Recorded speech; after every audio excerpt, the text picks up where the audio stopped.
Assalamualaikum warahmatullahi wabarakatuh. Saya Nuraila Hayati, kelas BKPIC NIM 3519112. Saya membuat video ini guna memenuhi tugas UTS pendekatan BKPI. Selamat pagi Eka. Wah, saya sangat senang sekali bertemu dengan Eka. Bagaimana kabarnya? Tidak baik, Bu. Kalau boleh saya tahu, kenapa kabarnya Eka tidak baik? Entah, Mbak, saya merasa sangat bingung dan sedih. Saya memahami apa yang kamu rasakan. Namun, apakah perasaan tidak enak atau yang mengganggu perasaanmu itu bisa dibicarakan bersama? Ya, Mbak, saya pikir juga begitu. Bisakah Eka jelaskan?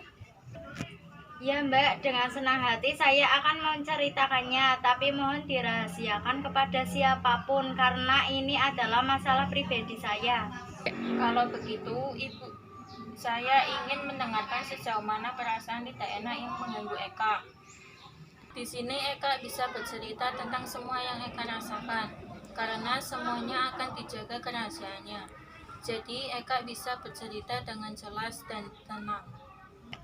Begini, Mbak, saya merasa tidak percaya diri ketika tampil di depan orang banyak, apalagi ketika saya presentasi di depan kelas. Lalu bagaimana? Setiap saya tampil di depan kelas, saya pasti gugup dan bingung harus berkata apa. Rasanya tiba-tiba bibir saya menjadi kaku. Bisakah Eka menjelaskan lebih jauh tentang perasaan tidak percaya diri yang Eka rasakan?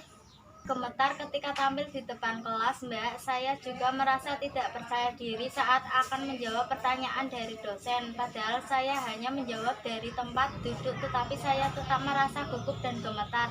Ini yang menyebabkan saya jarang bicara dan berpendapat ketika dosen mengajar di kelas. Bisakah Eka contohkan ketika Eka tampil di depan kelas? Saya malu, Mbak. Selanjutnya, apa yang Eka lakukan ketika Eka merasa tidak percaya diri di kelas? Saya hanya diam saja, Mbak, daripada saya malu di depan teman-teman karena saya gugup dan gemetar. Apakah dengan cara demikian Eka merasa senang dan nyaman di kelas? Tidak, Mbak. Mungkin Eka berpikir kalau segala sesuatu itu harus sempurna tanpa ada kesalahan sekalipun. Apakah demikian?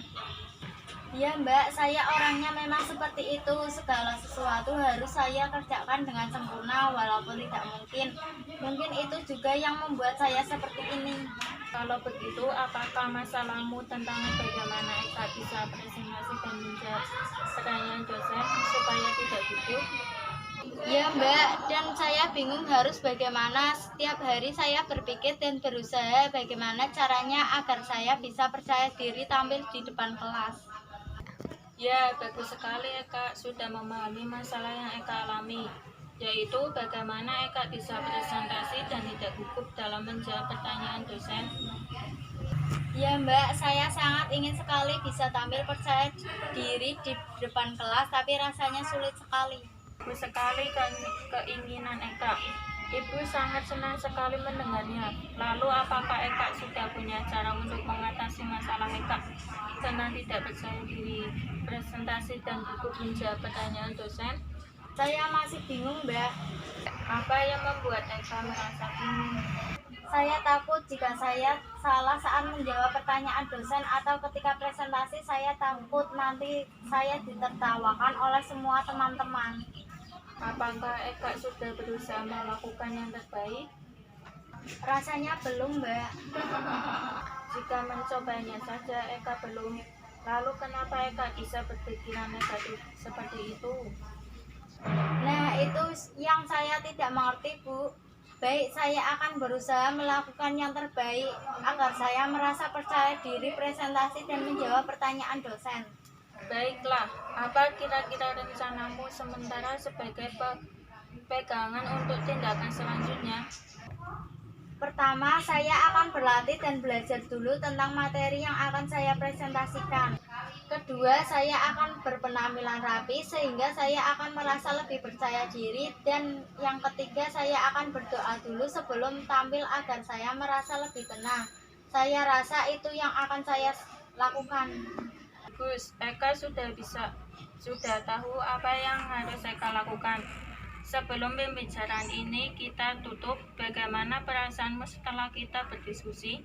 Atau apakah kesimpulan Anda? Saya merasa lega dan lebih tenang setelah melakukan konseling.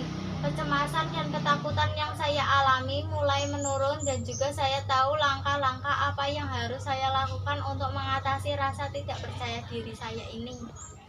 Setelah melakukan konseling sekitar 20 menit, jadi kesimpulannya adalah pertama, Eka akan berlatih dan belajar dulu tentang materi yang akan Eka presentasikan. Kedua, Eka akan berpenampilan rapi sehingga Eka akan merasa lebih percaya diri. Dan yang ketiga, saya akan berdoa dulu sebelum presentasi. Apakah Eka yakin akan melakukan itu? Saya yakin. Apakah masih ada yang akan Eka sampaikan? Mbak, saya kira cukup. Terima kasih banyak. Sama-sama Eka.